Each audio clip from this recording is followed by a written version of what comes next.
Bismillahirrahmanirrahim. Assalamualaikum warahmatullahi wabarakatuh.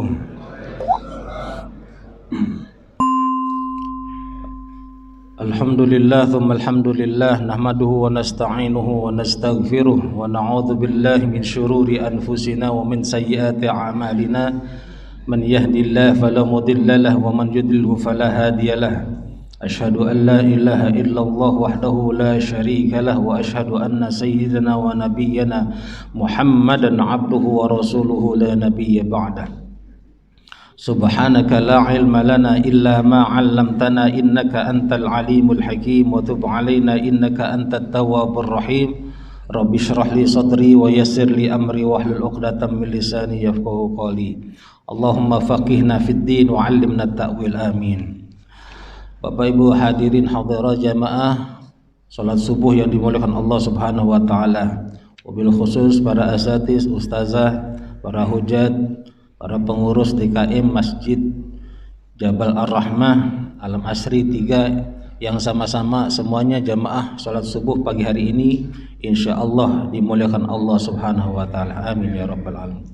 Kembali pagi hari ini setelah sebulan kita tak bertemu, kita kembali ketemu lagi melanjutkan kajian kita dalam kajian adab dengan merujuk referensinya dengan memakai kitab At-Tibyan fi Adabi Hamalil Quran, karangan atau karya Al-Imam An-Nawawi Ad-Dimashqi. Ada lagi satu kitab mengenai adab karangan beliau, nanti ada Adabul Alim wal Muta'allim.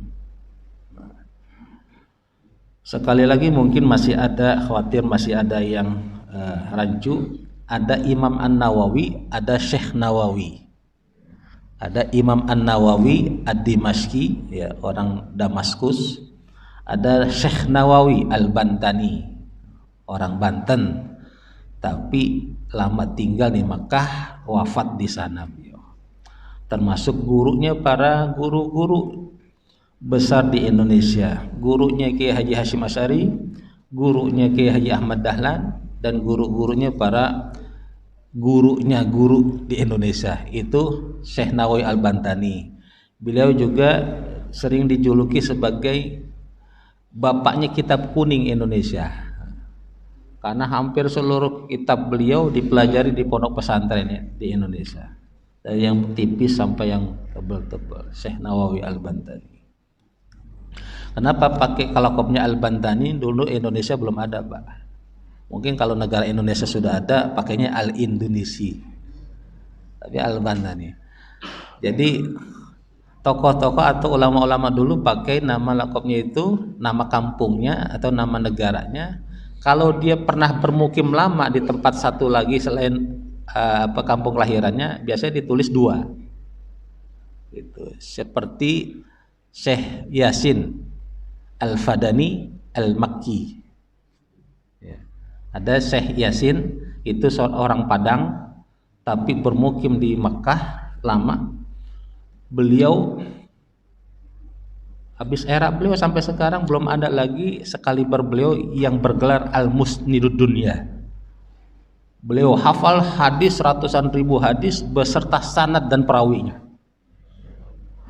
Dan para imam, guru-guru kenapa disebut Musnidud Dunya? Para ahli hadis setelah beliau merujuk kepada beliau semua. Nah, jadi itu. Nah, di Indonesia itu banyak murid-murid beliau. Orang Padang, Pak. Syekh, karena beliau lama dan wafat jasa di Mekah, makanya ditambahin Al-Makki, Syekh Yasin Al-Fadani Al-Makki. Nah, di sini kalau ada yang misalnya orang apa, kira-kira orang apa ya, Al-Tegali, Al-Pamulangi, ya.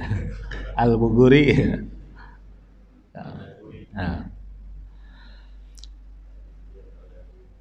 Demikian mari kita lanjutkan kajian selanjutnya kitab ini At-Tibyan fi Adabi Hamalil Quran. Terakhir kita sampai pada bab kedua. Sekarang ke bab ketiga yang pakai bukunya halaman ke 28. Al-babu tsalis, bab ketiga.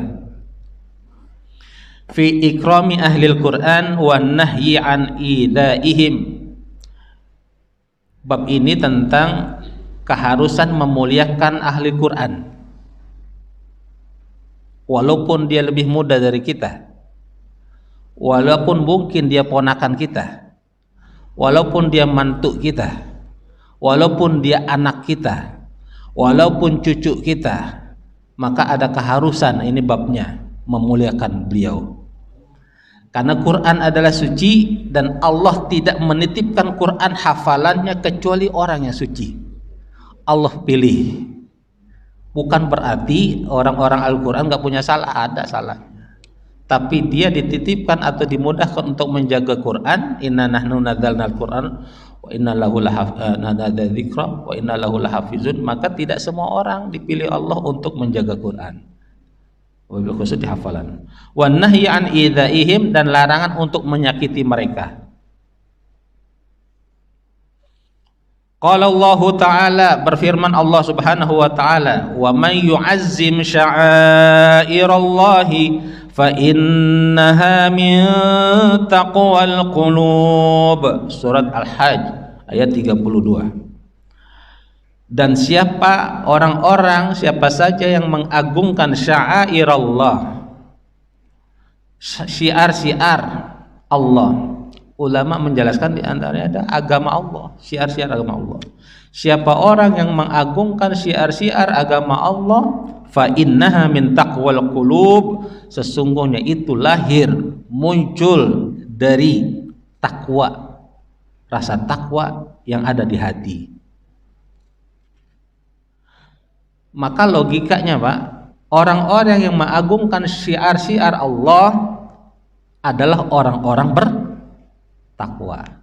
Orang-orang yang gak senang dengan syiar-syiar agama Allah, maka sebaliknya, jangan-jangan dia bukan orang bertakwa walaupun agamanya Islam. Kalau ada orang kepanasan dengar atau ngelihat syiar-syiar agama Allah, kok gak senang gitu, walaupun ngakunya Islam, ya bukan, jangan-jangan bukan orang bertakwa. Karena ini dalilnya Al-Hajj, surah Al-Hajj 30. Yang enggak senang, yang kepanasan, yang takut, yang gerah terhadap syiar-syiar agama Allah, pengajian masjid. Nah, masjid sih mau dipantau Pak. Alasannya banyak masjid yang mengkritik pemerintah. Kalau warteg, ada orang ngomong di warteg tentang kritik pemerintah, nanti warteg juga dipantau. Karena ya kacau juga ini. Makanya saya sependapat dengan MUI menolak gagasan itu. Ngeri.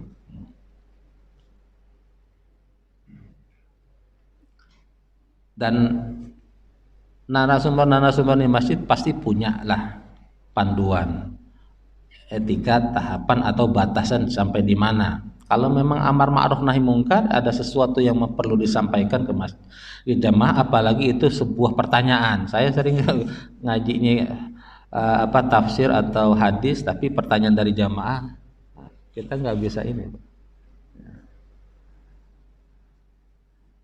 harus dijawab.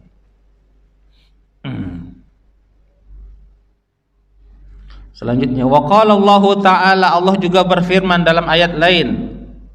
Ini masih surah Al-Hajj ayatnya 30. Dzalika wa man yu'azzim hurmatillahi fahuwa khairul lahu min 'inda rabbih. Begitulah kata Allah, wa man yu'azzim hurmatillah, siapa orang yang mengagungkan hurmatillah, sesuatu yang dimuliakan Allah, apapun dan siapapun yang dihormati, yang diagungkan oleh Allah, lalu kita mengagungkannya, fahuwa khairul lahu 'inda rabbih, maka itu adalah yang terbaik, paling baik di sisi Allah, di sisi Tuhan. Ayat ini menjadi dalil. Saya ngaji kajian akidah juga di sini Al-Kautsar. Ini tentang bagaimana kita juga boleh Pak dalam akidah Ahlussunnah wal Jamaah mengagungkan sesuatu yang diagungkan Allah.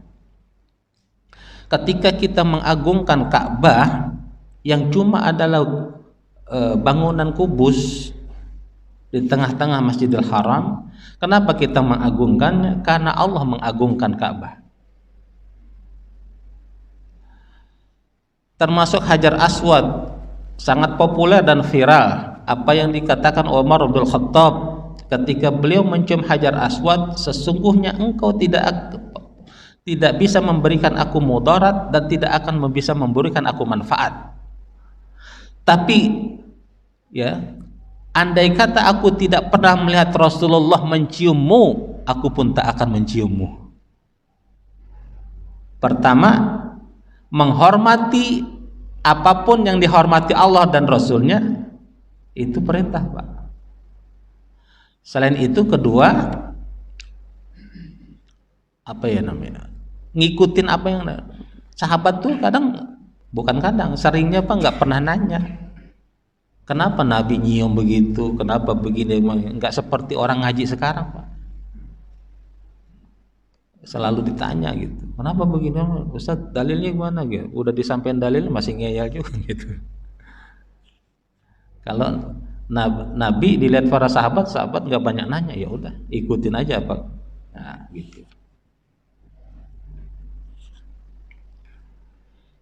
Ayat selanjutnya, wa qala ta'ala, Allah juga berfirman dalam ayat lain, wahfid janahaka lil mu'minin, Al-Hijr ayat 88. Dan rendah hatilah engkau wahai Nabi Muhammad di hadapan orang-orang mukmin. Mukhatabnya yang diajak bicara dalam ayat ini memang Nabi Muhammad, tapi konteksnya Pak, seluruh umat Islam kita diajarin, diperintah oleh Allah kalau berhadapan dengan orang mukmin berendah hatilah. Jangan ngotot-ngototan, apalagi masalah dunia. Kadang kita masalah dunia gontok-gontokan, masalah agama diem aja, biasa aja gitu, nggak ada yang marah. Tapi giliran dunia ya kan, bacok-bacokan Pak, motor lecet aja wah, cekek-cekekan sama-sama orang mukmin. Urusan dunia kok kecil-kecil. Cuma masalah akidah, masalah agama kita disenggol-senggol orang, kita diam aja. Ini terbalik nih. Gila, masalah dunia yang kecil-kecil kita marahnya minta ampun, bahkan nggak tegur-teguran sama orang, sama teman, sama tetangga, sama saudara, tahunan. Tapi giliran masalah agama, masalah akidah, disenggol-senggol, diusik orang, kita biasa aja. Waqfid janahaka lil mu'minin, berendah hatilah di hadapan orang-orang mukmin. Maka ada orang Pak jadi wali cuma karena dia menahan sabar atas kezaliman tetangganya, jadi wali. Siapa bilang jadi wali susah? Jadi wali itu harus zikir sekian ribu, tasbih 1000 tiap hari, enggak juga Pak. Ada jadi wali orang yang tiap hari nyuapin emaknya makan, jadi wali. Ada Pak seorang suami jadi wali gara-gara dia sabar, tiap hari diomelin istrinya jadi wali, sabar gitu. Jadi wali enggak harus. Belum lama ya beliau ada wali di salah satu wali besar di abad ini, banyak yang mengatakan karena kita nggak kenal wali kecuali wali juga yang ngasih tahu, la ya'riful wali illal wali. Itu Habib Umar bin Hafiz mata'anallahu bituli hayati. Alhamdulillah Indonesia kedatangan beliau kemarin, tapi walaupun kita mungkin banyak juga termasuk saya yang nggak bisa ikut dalam safari dakwah beliau. Ayat selanjutnya, wa qala ta'ala walladzina yu'dzunal mu'minina wal mu'minati bighairi maktasabu faqad ihtamalu buhtanan wa itsman mubina. Surah Al-Ahzab ayat 58. Walladzina yu'dzunal mu'minina wal mu'minat, dan orang-orang yang menyakiti orang-orang mukmin laki-laki ataupun orang mukmin perempuan, bighairi maktasabu, dengan tanpa ada kesalahan yang mereka perbuat, ya Pak. Faqad ihtamalu buhtanan, kata Allah, sungguh mereka telah memikul kebohongan, wa itsman mubina, dan dosa yang besar, dosa yang nyata. Nah, ini dalil-dalil Quran. Ayat-ayat ini umum tentang orang-orang mukmin. Nah, kita bahas tentang ahli Quran, babnya, kitabnya pun tentang ahli Quran. Kalau terhadap orang mukmin aja kita disuruh berendah hati, wabil khusus orang yang mukmin dia ahli Quran. Kalau terhadap orang mukmin aja kita tidak boleh, dilarang keras untuk menyakiti tadi, walladzina yu'dzunal mu'minin, menyebarkan berita bohong, menyakiti mereka, jelek-jelekin mereka, bighairi maktasabu, dengan tanpa atau amalan-amalan perbuatan yang mereka tidak perbuat, Allah kecam, Allah sanksi, Allah katakan sebagai memikul kebohongan, wa ismam mubina, dan dosa yang nyata, apalagi orang mukminnya ahli Quran. Hati-hati. Ini maksudnya. Dalilnya memang dalil umum. Tadi, siapa orang yang mengagungkan syiar-syiar Allah, syiar-syiar agama Allah secara umum saja, itu kata Allah min taqwal qulub, dia muncul dari sumbernya dari hati. Dan di ayat lain Allah mengatakan fahuwa khairul lahu inda rabbi, dia sebaik-baik berada di sisi Tuhannya. Apalagi syiar-syiar Allah itu yang kaitannya dengan ahli Quran.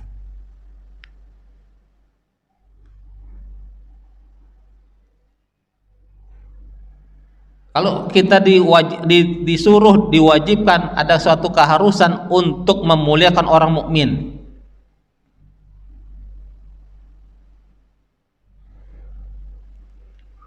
Secara umum, apalagi orang mukminnya ahli Quran. Maka ini secara umum, Pak. Jadi orang ahli maksiat pun kalau masih ada iman, Pak, itu masih jauh lebih baik. Nah, kalau ahli maksiat dia punya iman, lalu di satu titik dia umur dia taubatnya diterima oleh Allah, wafat dalam keadaan husnul khotimah. Sementara orang yang selama ini ibadah, namun ibadahnya diliputi dengan kesombongan, dengan keangkuhan, dengan lisan yang menyakiti banyak orang, lalu dia mati dalam keadaan su'ul khatimah. Na'udzubillah. Maka orang yang beriman, yang sudah ahli ibadah, jangan bangga dengan ibadahnya, jangan merasa lebih soleh dibandingkan orang lain, karena akhir hidup kita tidak ada yang pernah tahu. Tapi sebaliknya, orang-orang ahli maksiat jangan pernah putus asa dengan maghfirah, ampunan dari Allah, karena seberapa banyaknya pun dosa kita, ampunan Allah jauh lebih besar dan lebih luas dari dosa kita. Selanjutnya, wa fil bab, dalam bab ini kata Imam Nawawi, haditsu Abi Mas'udin al-Ansari wa haditsu Ibni Abbas al-mutaqaddiman fil bab tsani.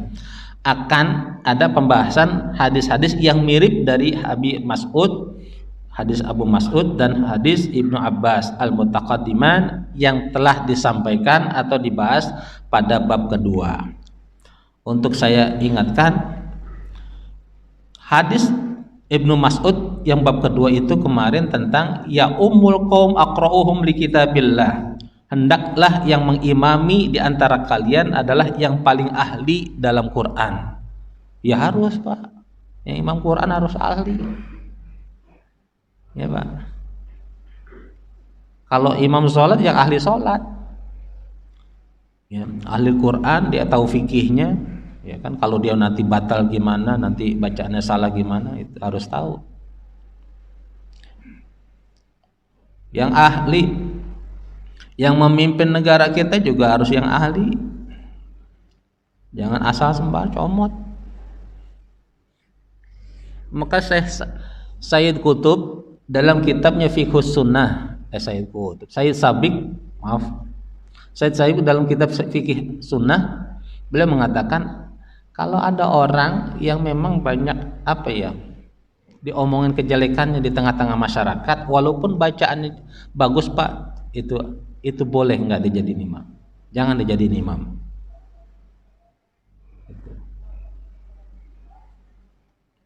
Hadis yang dari Ibnu Abbas, kanal qurra ashaba majlisi Umar.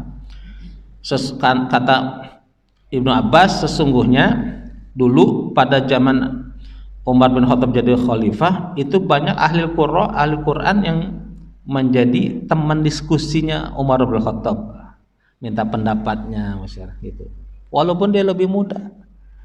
Banyakan orang sekarang kan gengsi, nyari ilmu nanya sama orang yang lebih muda, padahal yang lebih muda itu bisa jadi lebih tahu karena dia belajar.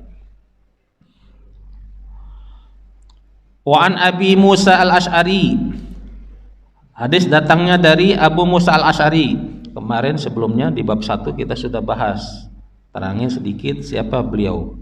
Abu Musa al-Asy'ari ini adalah non pribumi, beliau aslinya dari Yaman, lalu beliau imigran ke Makkah karena ya di Makkah itu ada Ka'bah. Setelah beliau makin dekat lagi, ketika beliau mendengar di Makkah itu ada seorang Rasul terakhir pilihan Allah, maka beliau termasuk as-sabiqunal awwalun, sahabat Nabi yang pada mula-mula masuk Islam. Bahkan beliau termasuk salah satu sahabat yang pernah hijrah pertama kali ke Abyssinia sebelum ke Madinah. Qala, beliau berkata, qala Rasulullah sallallahu alaihi wasallam, bersabda baginda Nabi Rasulullah sallallahu alaihi wasallam, inna min ijlalillahi ta'ala, sesungguhnya sebagian dari mengagungkan Allah Ta'ala adalah ikrama dzisyaibatil muslim, adalah memuliakan orang muslim yang lebih tua. Tadi saya bilang memuliakan Al-Quran walaupun dia lebih muda. Terbalik di Islam juga diajarkan bagaimana yang muda memuliakan, menghormati yang tua. Ini sekarang yang apa ya? Yang langka pada anak didik kita sekarang, Pak. Orang-orang dulu itu sampai diajarkan, diterapkan. Jalan di depan orang tua bagaimana, bicara depan orang tua, kalau orang tua lagi bicara jangan nyela, jangan motong. Makanya punya anak, punya cucu dari kecil diajarin salim yang benar. Sekarang banyak salim didiamin Pak, salim ke pipi. Ada di ubun-ubun juga Pak, salim siapa yang ngajarin ini begini ya, salim cium tangan orang tua gitu Pak. Guru, kecuali guru yang mahram saya nggak mau. Kadang pengajian ibu-ibu juga ada ibu-ibu ada yang mau salam, saya bilang jangan. Guru-guru yang udah sanawiyah atau anak, bahkan anak SD kelas 5-6 tuh udah besar, yang laki-laki guru jangan salim sama anak murid, larang, jangan, biasain, jangan kasih aja. Sebaliknya juga yang perempuan, punya murid udah SMP, SMA yang bukan mahram jangan saling. Jadi ini yang langka Pak, karena orang tua ya nggak diajarkan mana yang benar nih, cara ngomong, cara duduk di depan orang tua, makan itu kalau orang tua tuh kakek ini, kalau makan kita makan bunyi aja Pak ditegur Pak, makan nggak boleh bunyi. Ya. Iya, sekarang cuek aja, orang tuanya nggak diajarin gitu. Jalan, kalau kita jalan ada orang tua, Kita jangan lewatin, itu adabnya juga. Kalaupun kita mau ngejar waktu, kita izin, Pak Haji, mohon maaf saya duluan ya. Itu ajarin begitu. Yang guru-guru ajarin ke anak-anaknya begitu. Iya, jangan ada.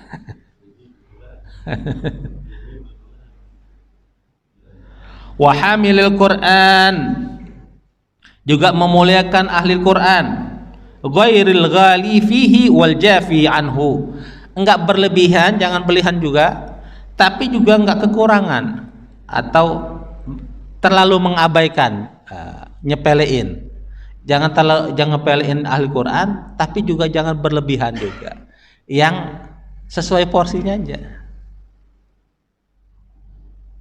Yang sesuai adabnya aja. Maka itu fasid tuh, rusak. Ada qori ngaji di sawer. Kalau emang mau memulihkan Al-Quran, mau ngasih pun jangan begitu. Itu justru malah merendahkan ahli Quran dan Qurannya itu sendiri. Kurang adab itu. Harusnya kalau ada ulama ustadz yang ada di situ harus tegur, berhentikan itu. Jangan didiamin. Itu kalau ada panitianya ikut dosa itu. Kalau memulihkan ahli Quran nggak begitu caranya. Ya mungkin yang begitu yang biasa dangdutan jadi kayak gitu. Orang ngaji pun disawer begitu. Itu jadi kurang ngajar sama Quran malah itu. Bukan memuliakan. Kalau memuliakan tuh jangan begitu cara.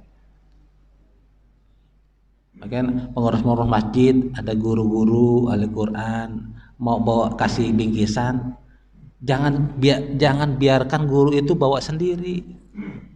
Dibawain, dia punya mobil dibawain, muliain Pak.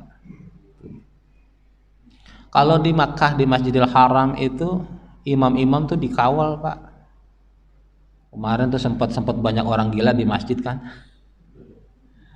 Di Indonesia tuh masih minim Pak, karena orang di masjid itu bisa bawa golok bisa apa nggak ketahuan, ya kan? Kalau imam-imam Masjidil Haram itu dikawal. Ya kan, askarnya bahkan nggak ikut sholat kan, ngadap ke di depan itu ngadap ke jamaah, ngeri tahu-tahu ada yang maju seperti itu. Kasus di Indonesia kan kemarin berapa kali, begitu tangkap gila deh. Gila masuk masjid bawa golok ya, bingung juga. Wa ikrama dzis sultanil muqsit, dan memuliakan, menghormati pemimpin yang sudah jujur, pemimpin yang lurus, al-muqsit, pemimpin yang adil.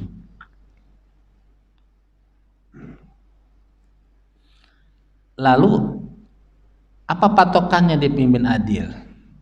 Coba ingat apa pidatonya Abu Bakar As-Siddiq ketika beliau dibaiat jadi khalifah pengganti Nabi setelah wafatnya Nabi. Ayyuhan nas,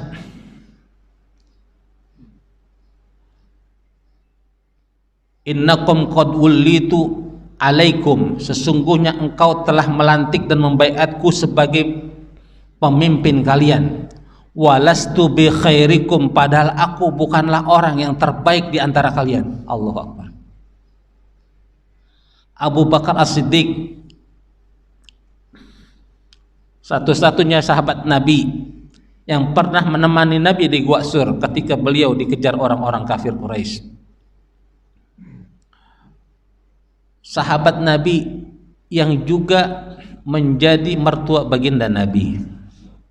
Sahabat Nabi yang satu-satunya lantang mengatakan beriman apapun yang diucapkan Nabi tentang Isra Mi'raj. Sahabat Nabi yang pada awal mula disandingkan makamnya bersama Nabi, baru setelah itu Umar bin Khattab. Sahabat Nabi yang Nabi mengatakan imannya Abu Bakar As-Siddiq jikalau ditimbang dengan ahlul Madinah, imannya ahlul Madinah, maka masih beratan imannya Abu Bakar As-Siddiq. Padahal di Madinah itu ada Umar, ada Utsman, ada Ali, ada Abdurrahman bin Auf, ada istri para nabi. Imannya mereka ditimbang masih kalah, masih beratan imannya Abu Bakar As-Siddiq. Apalagi ditimbang sama orang Pamulang. Tapi begitu pun beliau mengatakan walastu bi khairikum, aku bukanlah yang terbaik di antara kalian. Allah. Bedakan Pak dengan caleg-caleg sekarang. Pilih saya terbaik.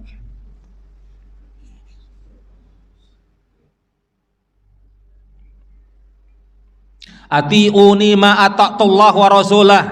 Taatlah kepadaku, kata Abu Bakar As-Siddiq, selama aku taat kepada Allah dan Rasulnya. Wa in asaiturlah wa rasulah, jikalau aku bermaksiat kepada Allah dan Rasulnya, fala ta'ata li alaikum, kalian tidak punya kewajiban untuk taat kepadaku. Ini bertolak belakang sama yang bilang tuh kalau pemimpin yang maksiat juga wajib kita taati tuh. Ada yang pernah ngomong gitu, saya nggak sebutlah, ada di memorinya masing-masing. Ya, Abu Bakar Siddiq ngomong. Lanjut Pak ya. Ini bukan karena mau pemilu Pak. Wa an Aisyah radhiyallahu anha qalat, dari Ummul Mukminin, ibunda kita orang mukmin, Aisyah radhiyallahu anha qalat, orang Syiah sangat alergi, enggak pernah mau meriwayatkan, memakai hadis dari riwayat Aisyah. Amarana Rasulullah sallallahu alaihi wasallam, telah memerintahkan kepada kita Rasulullah sallallahu alaihi wasallam, an nunzilan nas manazilahum, untuk memposisikan seseorang sesuai pada posisinya, kedudukannya. Ya, ini sunnah juga nih Pak, memposisikan seseorang pada kedudukannya. Walaupun dia lebih muda, tapi keilmuannya kita posisikan mulai. Ya, maka pernah yang kata bilang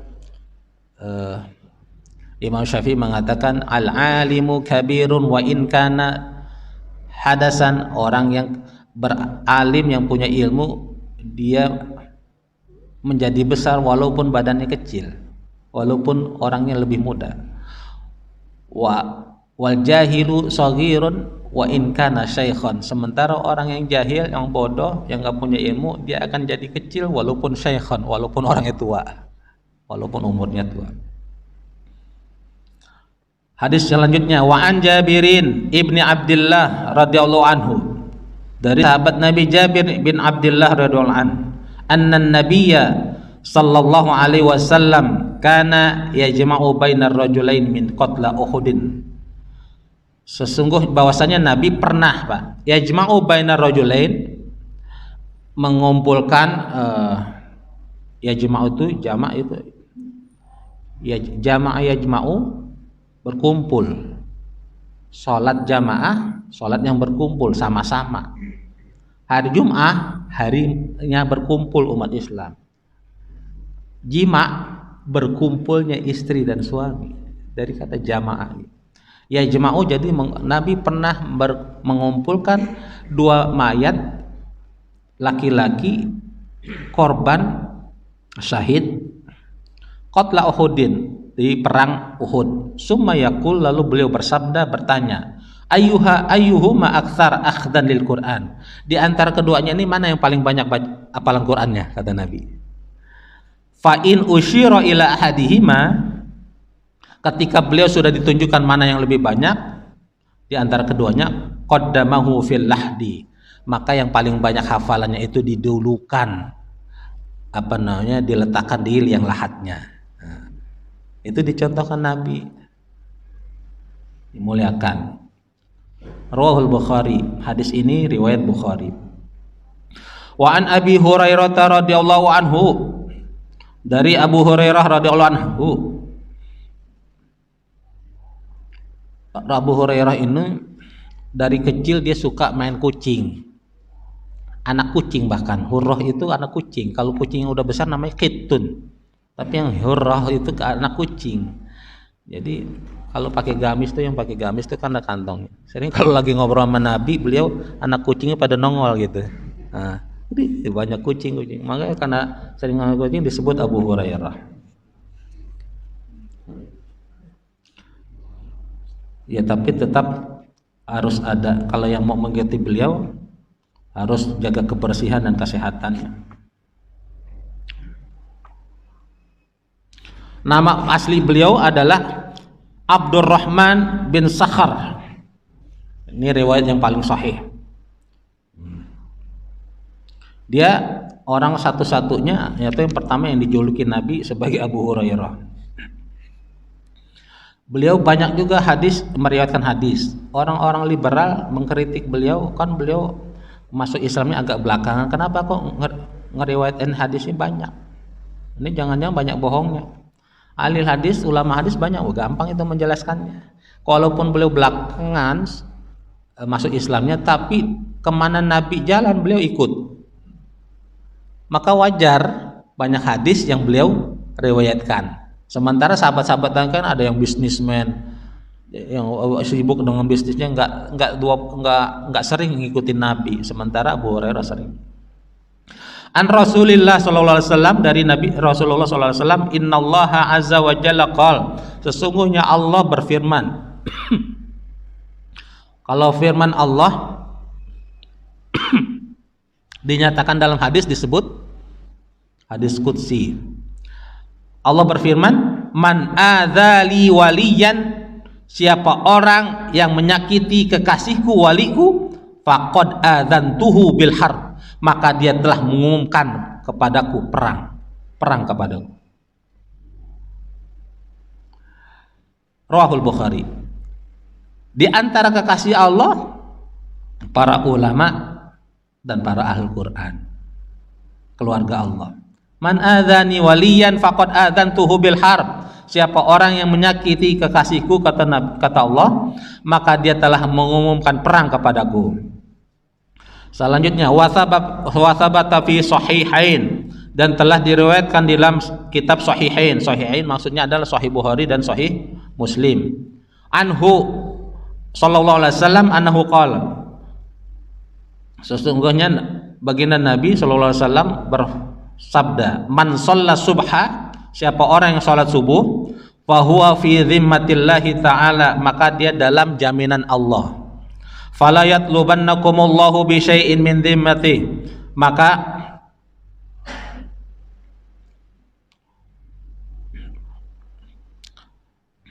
janganlah, fala yatlubannakumullahu bi syai'in min dhimmati, fala yatlubanna itu jangan sampai Allah menuntut kalian terkait dengan jaminannya.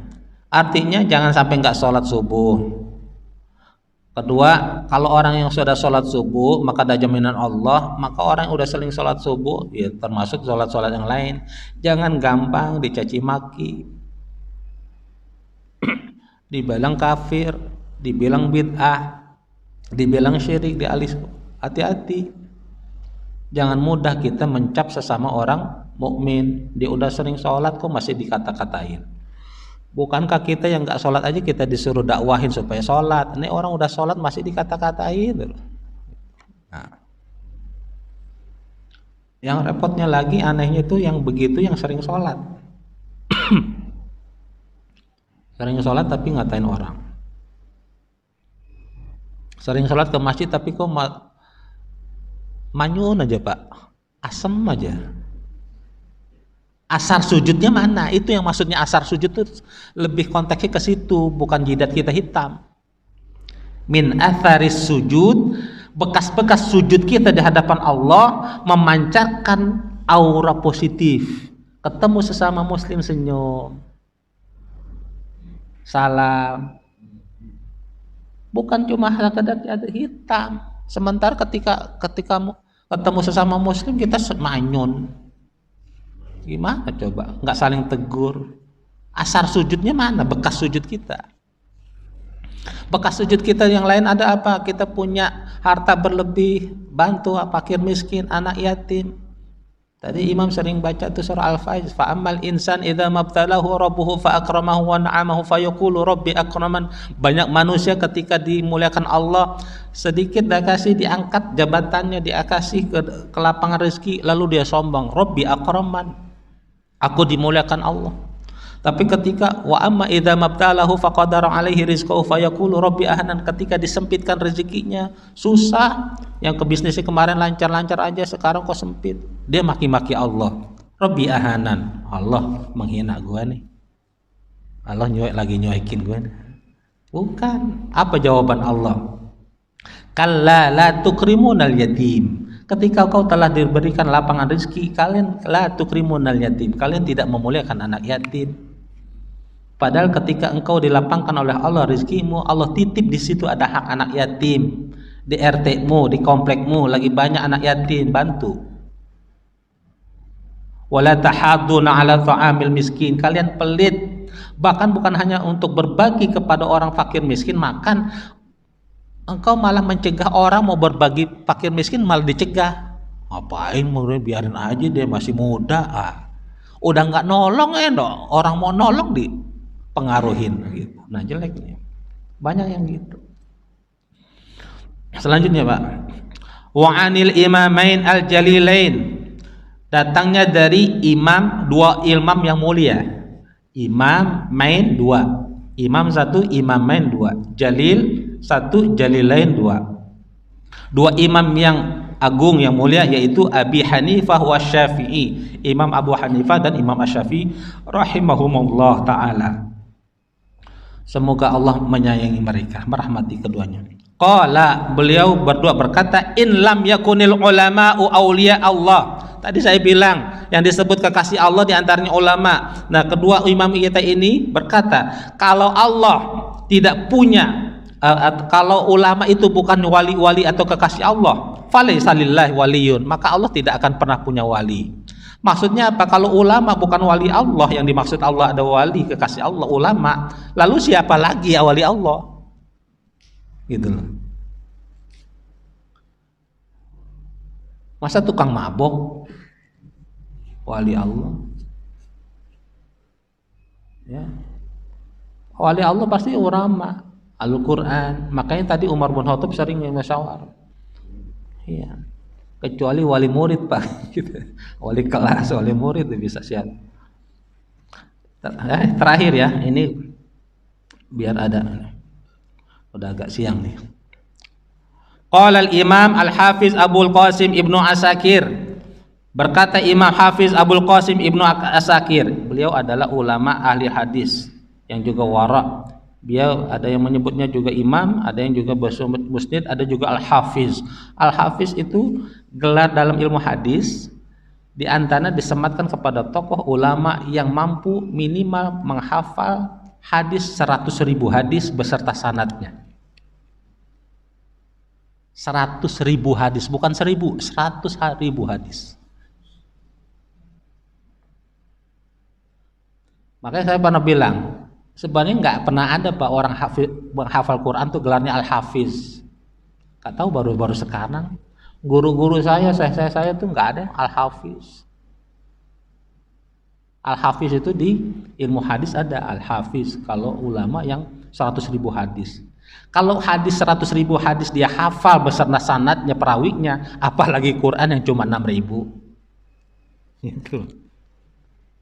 Maka yang banyak tuh ulama-ulama ahli Al-Quran nggak ada yang bergelarnya Al-Hafiz. Sekarang Al-Hafiz, Imam Al-Hafiz. Orang Timur Tengah datang kemari, wah Al-Hafiz, hafal 100.000 hadis dia gitu. Enggak, hafal Quran. Aduh. Apalagi kalau hafal Qurannya belum mutkin. Tahu mutkin? Belum kuat. Ada yang lupa, ada yang hilang. Itu mutkin. Beliau berkata, Imam Hafiz Abu Qasim Ibnu Asakir ini hidupnya semasa dengan Salahuddin Al-Ayyubi.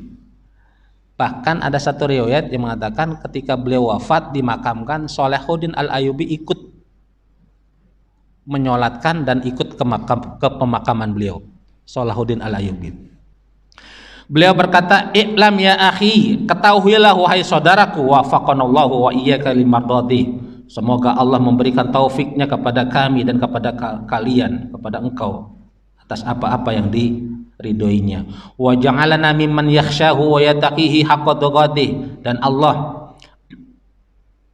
menjadikan kita semua termasuk orang-orang yang takut kepadanya, bertakwa kepadanya dengan sebenar-benar takwa. Apa yang beliau katakan? Ya akhi, anna luhumal ulama'i masmumah. Ini kemarin mungkin banyak dengar, populer, viral. Beliaulah yang mengatakan, ya akhi, sesungguhnya daging para ulama adalah beracun. Anna luhumal ulama'i masmumah. Wa'adatullahi fi haqqi astari munkasihim wa'lumah, dan kebiasaan Allah akan membeberkan rahasia-rahasia atau aib-aib orang yang mencela ulama, maklumah, itu sudah terkenal.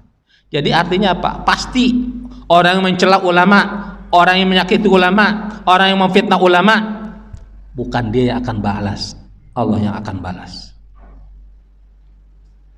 Wa makaru wa makarallah wallahu khairul makirin. Mereka bisa bikin makar, mereka bisa bikin strategi, mereka bisa bikin tipu muslihat, tapi Allah juga jauh lebih hebat tipu muslihatnya. Allah jauh lebih hebat makarnya, jauh lebih hebat strateginya. Wa anna man atlaqa lisanahu fil ulama'i bithalbi, dan bahwasanya siapa orang yang melontarkan dengan lisannya fil ulama'i bithalbi, untuk mencari-cari aib ulama, ibtalahu Allah ta'ala qabla mautihi bi mautil qalb, maka Allah akan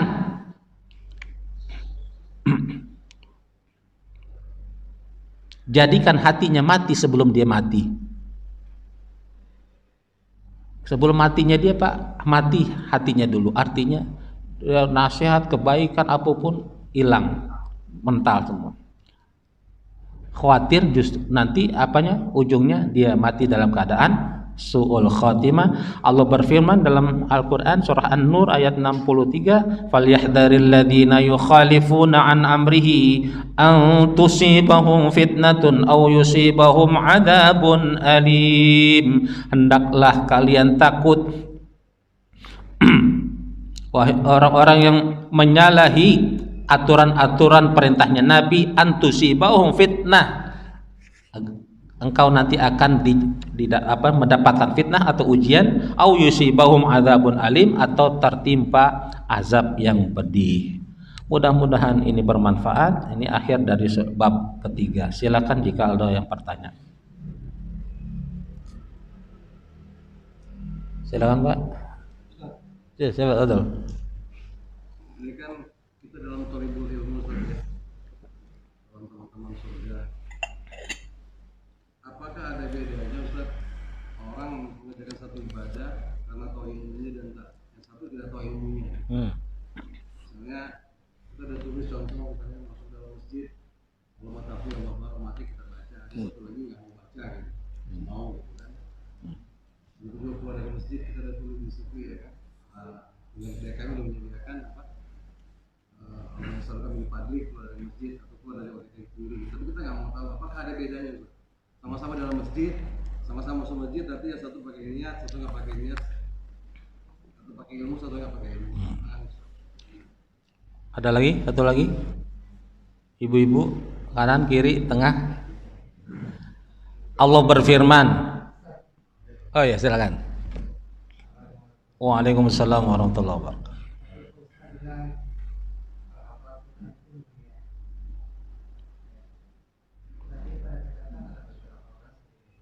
Ada beberapa segelintir yang biasanya pesantren suara dikir dia masih terganggu. Dia ngomong apa itu Islam? Islam itu ramah-ramah, makanya alat-alat terus. Ada lagi seperti Islam itu kotor, makanya umat dulu. Gimana? Orang-orang yang kan Al-Quran yang ngomong yang komen-komen itu. Maaf, tadi diulang Pak. Apanya kotor? Oh, politik Islam itu kotor. Oh. Karena basicnya sendiri pesantren makanya umat itu dulu. Nah ini kenapa yang mendasari padahal kan pengempat Quran itu kan mulia. Iya, terima kasih Pak. Beliau biasanya ada di sini. Makanya pangling saya aja Pak.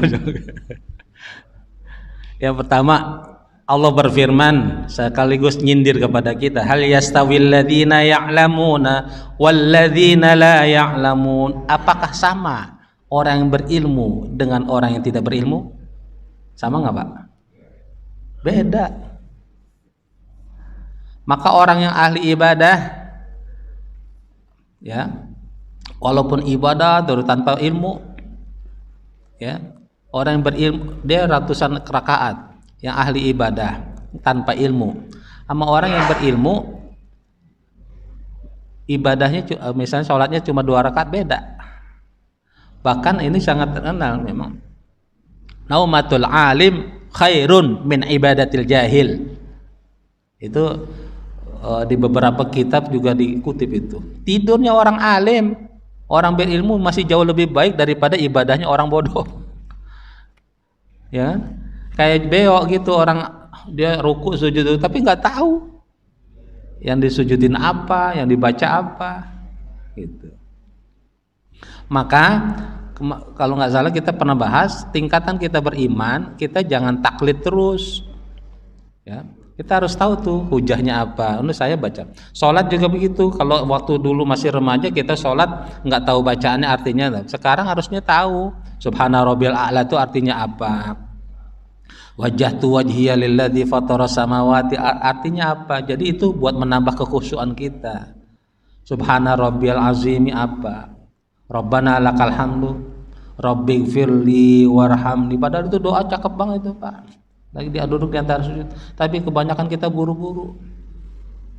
Itu bedanya gitu. Sama dengan doa-doa tadi, doa mau masuk masjid, keluar masjid. Yang hafal pun yang baca apa beda lagi. Ada yang merasuki dalam hatinya, ada yang cuma lisan aja. Allahumma fa'lalu wa rahmatik masuk. Tapi ada yang mau makan juga begitu. Yang enggak baca doa sama yang baca doa beda enggak? Beda.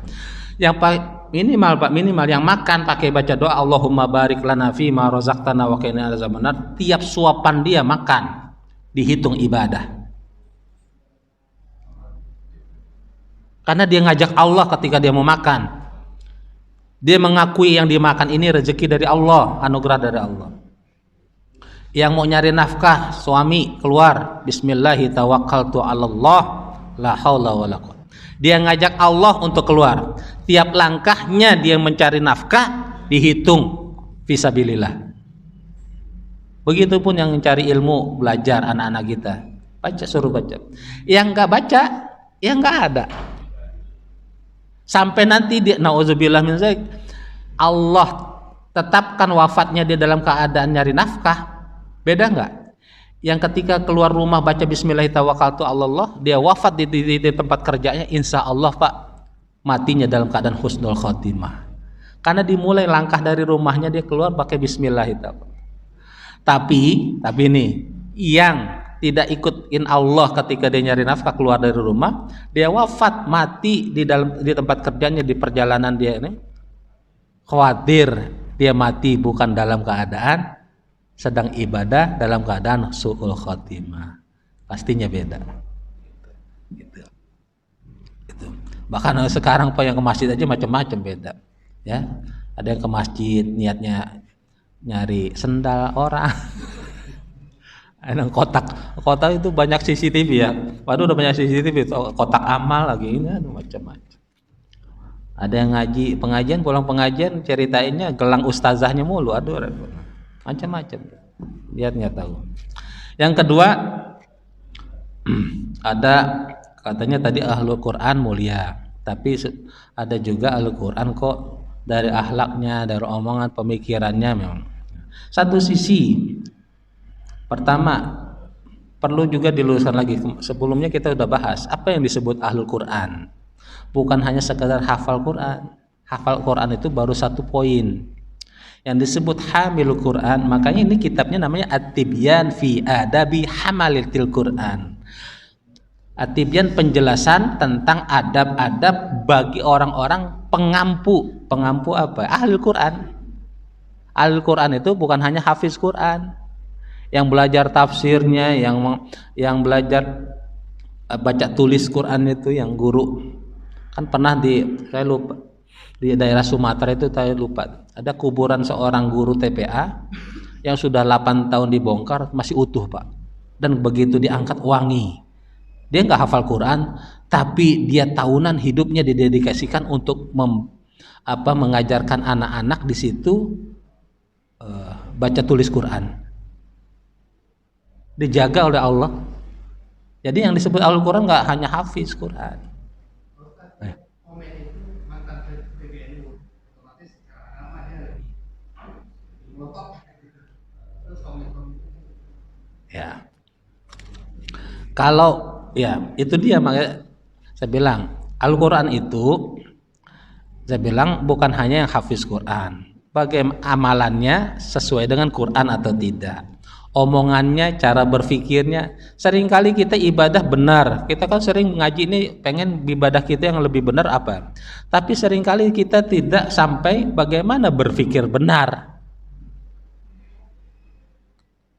Kan kalau kita ngaji, Ustaz, sholat yang benar gimana sesuai Nabi, ngaji yang benar gimana, kita nggak pernah sampai pernah bertanya bagaimana cara berpikir yang benar dalam agama Islam. Metodologi itulah perlunya metodologi. Makanya saya pernah beberapa orang, Ustaz, Quran itu kan diturunkan untuk kita. Nah, saya bisa baca Quran lalu ada artinya, kita simpulin, oh nggak boleh begitu Pak Haji, bisa bahaya. Kalau semua orang bisa baca Quran lalu dia istinbat hukum dipakai nggak ada dong ilmu tafsir. Berarti ada metode pengajaran. Ada. Maka ada cara berpikir benar, metodologinya benar, nanti juga ada kesimpulannya yang benar, ada yang salah. Bagaimana cara mencari kesimpulannya? Ini saya yang pernah tuh, yang di awal-awal saya pernah bawa laptop, saya pengen tampilin begitu Pak. Pernah tuh cari metodologi makanya di Quran, di Islam itu ada madhab, ada manhaj. Madhab itu jalan, ya jalan. Kita mau pakai jalan yang mana, nggak ada yang salah. Mau Syafi'i, manhaj metodologi, cara mengkaji, cara berpikir, lalu cari insibat hukum. Nanti ada usul fiknya begitu. Jadi ada yang dulu juga kan, Bisa jadi. Betul.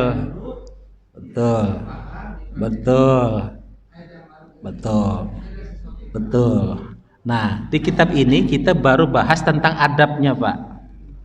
Nanti Pak ada lagi di kajian akidah tuh sampai nanti di akhir zaman banyak orang hafal Quran, ahli Quran, tapi apa yang diucapkan ada yang tidak sampai ke dalam hati, cuma sampai di kerongkongan. Artinya apa? Dia mampu baca Quran fasih, cakep bacaannya, lagamnya. Sekarang masing-masing nyari begitu imamnya. Hafal Quran, hafal 30, tapi dia nggak tahu maknanya apa. Tahu. Bahkan akidahnya pun nggak benar.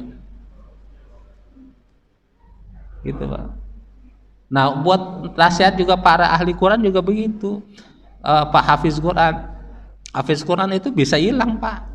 Bisa jadi mantan hafiz Quran. Jadi yang disebut Al-Quran itu bukan sekedar hafiz Quran, menghafal Quran, tapi juga dia menjaga akhlaknya sesuai Quran, cara berpikirnya sesuai Quran, ya ilmunya Quran. Nah kalau dia cuma menghafal Quran doang kan banyak tuh sekarang begitu, tapi dia nggak belajar tentang fikihnya, tentang usul fikih, tentang hadis, ya dia nggak bisa punya ilmunya. Jadi apa yang di Quran itu dia nggak tahu maknanya, gitu. Maknanya apa? Dia hafal aja gitu. Maka yang bagus kan Al-Quran tahu artinya, maknanya. Maka itu nanti orang yang bisa tahu Pak, lagamnya pun dipilih nanti. Ketika dia baca ayat-ayat tentang yang sedih, lagamnya yang sedih. Ya tentang siksa neraka, tentang azab kubur. Lagamnya yang sedih. Kalau yang perintah yang tegas, bacanya lantang. Kalau yang nggak tahu artinya, dia hafiz Quran, dia biasa aja, atau bahkan terbalik. Nah berita sedih dibaca gembira. Gitu. Makanya gitu. Itu ada ilmunya lagi, Pak. Maka ilmu Quran itu cabangnya banyak, Pak. Ilmu tentang menghitung ayatnya aja ada, Pak. Namanya ilmu adil Menghitung ayatnya doang ada ilmunya. Ilmu tulisannya ada rasam. Ilmu rasam ada. Ulumul Quran banyak sekali gitu. Nah, ini yang ahlu Quran harusnya juga mempelajari itu. Nah, kalau cuma hafal Quran doang, dia nggak tahu maknanya, nah, apalagi nanti jauh mengolah hatinya, itu kan, untuk supaya amal perbuatan tutur kata sesuai dengan Quran.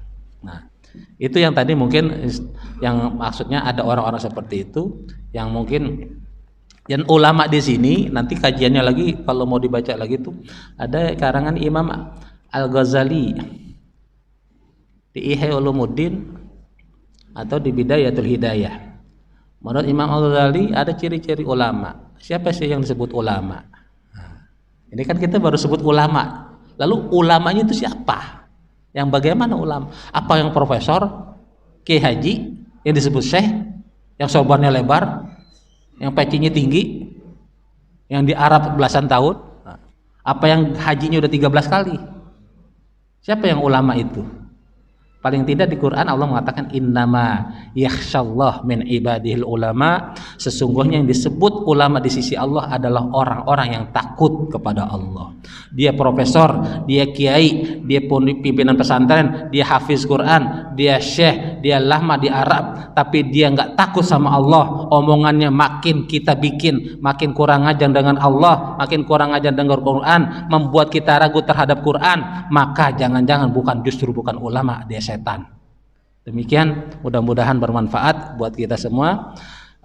Lebih kurangnya mohon maaf kalau memang ada salah kata, dan ada pertanyaan yang kurang-kurang nanti bisa karena kita sebulan sekali mungkin nanti ada apa sih namanya pengurus ini nitipin WA, silakan kalau mau. Dari saya cukup sekian, mudah-mudahan bisa bermanfaat dan mudah-mudahan pula tidak puas nanti ngaji lagi bulan depan. Kita tutup kajian kita dengan kafaratul majlis. Subhanakallahumma wa bihamdika asyhadu an la ilaha illa anta astaghfiruka wa atubu ilaik. Wal afu minkum, wassalamu alaikum warahmatullahi wabarakatuh.